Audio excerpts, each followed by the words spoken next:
What if I told you the Knights Templar built a secret replica of Christianity's holiest site in London, encoded with hidden history, ancient mysteries, and archaeological intrigue?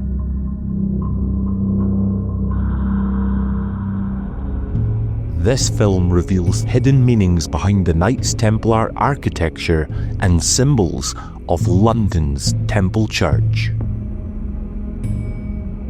Featured in the Da Vinci Code is a link to the reimagined Holy Grail. These fictional narratives are overlooked, while we aim to interpret the Church in its original 12th century biblical context, enhancing your understanding of the true mission and beliefs of the Order.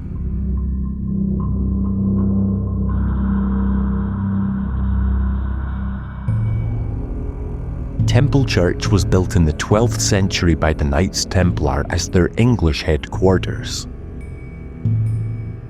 It was consecrated on February the 10th, 1195, by Heraclius, the Patriarch of Jerusalem, who was seeking support for the Crusades.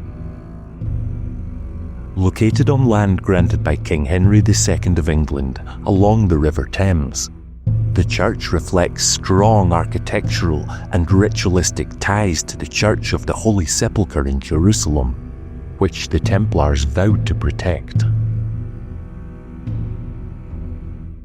Both churches share significant topological parallels, symbolizing the Templars' desire to transfer Jerusalem's sacred authority to Europe.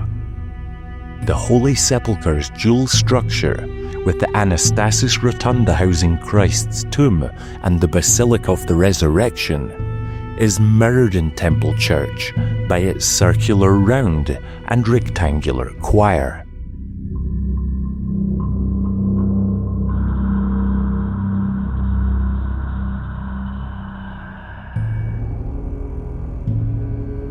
The spatial forms of the Church of the Holy Sepulchre delineated hierarchical functions.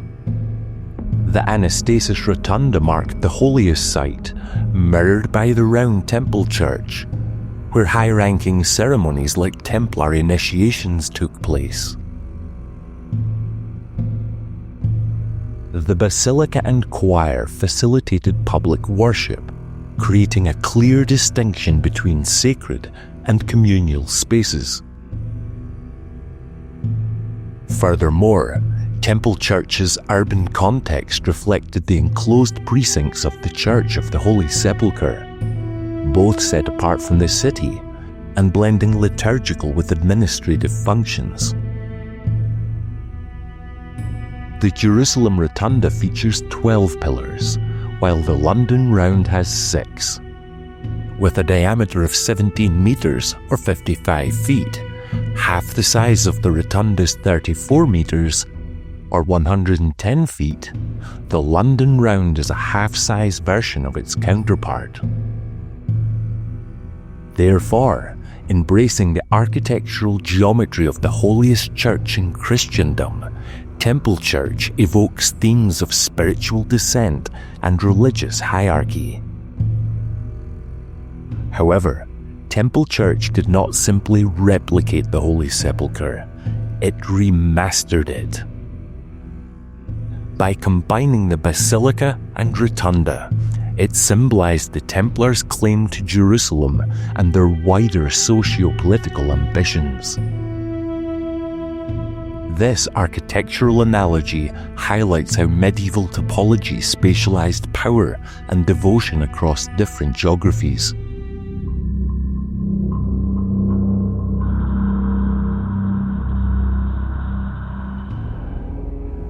Now, let's turn our attention to the emblems left behind by the Templars on carved ashlars and decorated tiles, seeking insights about their spiritual ideals and moral codes.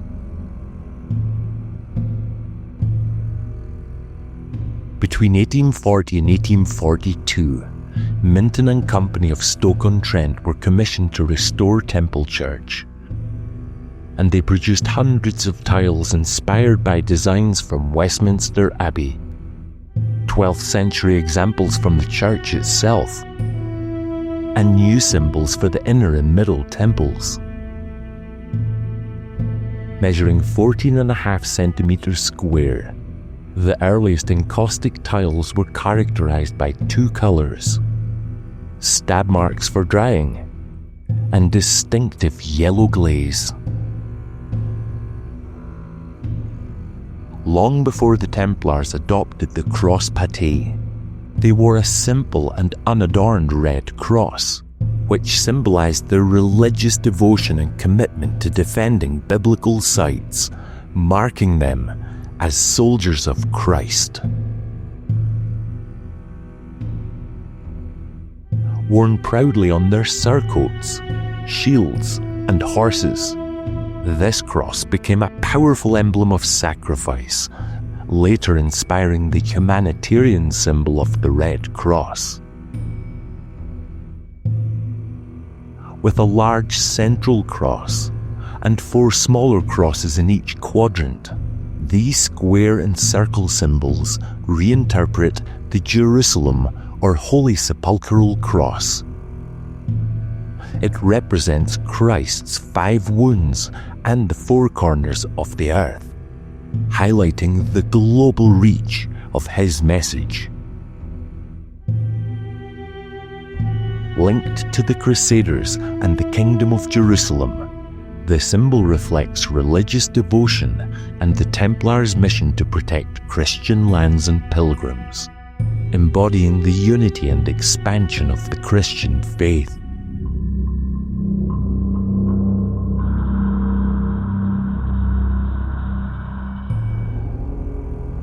The Lamb of God, or Agnus Dei, symbolizes Christ's ultimate sacrifice for humanity's sins. For the Templars, this symbol reinforced their mission to protect Christianity and the Holy Land. Depicted alongside a flag or cross, it connected their military role with Christ's divine sacrifice, aligning their violent actions with a higher spiritual purpose.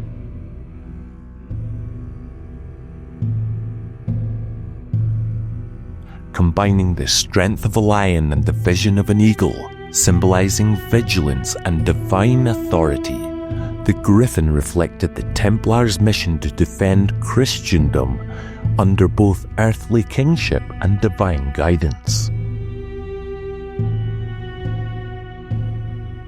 The lion, a symbol of kingship and strength, appeared in Templar context through royal associations. On the ground are the effigies of 9 knights, including William Marshal, the first Earl of Pembroke, so called the best knight that ever lived.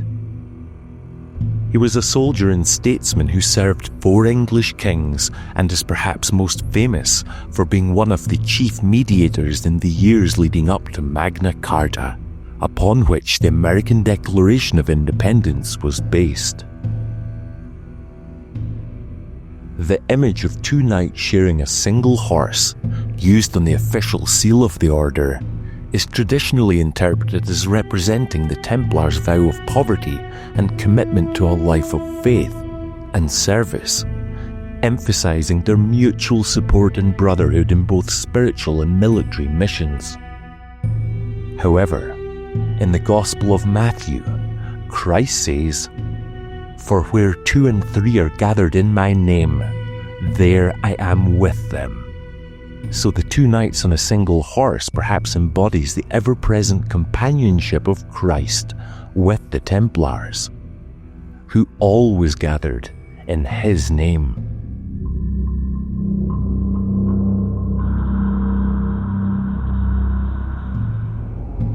Finally, the grotesque heads looking into the body of the church were carved between the 16th and 19th centuries. These striking figures, with their exaggerated features and emotionally charged expressions, provide a moral commentary, offering a reminder of the dangers of sin and the human tendency towards corruption. Their dramatic presence serves as a stark contrast to the more solemn and spiritual elements of this church, inviting reflection on the duality of human nature.